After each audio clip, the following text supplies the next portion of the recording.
I first really connected with Shakespeare in 2001. I was in London, and I went to go see a couple of shows, a couple of Shakespeare shows. I'm not going to name companies or anything like that, but they had good reviews. People were talking highly of them, but for whatever reason I was jet lagged and I just fell asleep at both of these Shakespeare shows. So I bought myself a ticket out away from my class, and I went by myself to go see The Tempest with Vanessa Redgrave playing Prospera. And I fell in love with that production. It was my first professional Shakespeare play, and I didn't understand exactly why I loved the play so much. I couldn't tell you really at the time why I loved the play so much, but I did. So I went right back to the box office, got a ticket for a show, Romeo and Juliet, the next day, performed by a Portuguese company in their language.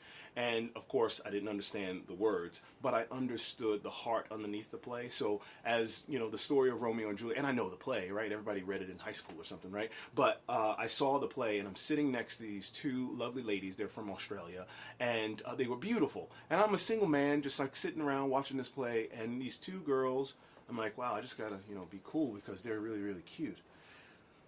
I started bawling about halfway through the play, and I'm like, man, this is not me right now.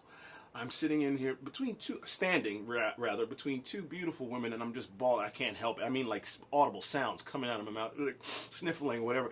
And after the play, I just thought, I understood the heart of it. I understood for the first time that I think, growing up, I grew up here in D.C. and Maryland, and there were moments in my life where I felt like, oh, I don't belong, or I don't fit in, or that doesn't relate to me. And something like Shakespeare was so distant from me. I didn't think that there was anything for me in Shakespeare, when princes and royalty dying. That doesn't pertain to me. That's not my story.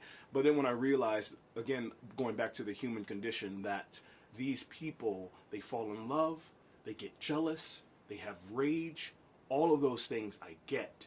And I sympathize for those people in those plays. I understand what they're going through. I know what Romeo and Juliet, I felt that before. I understand what Othello is dealing with.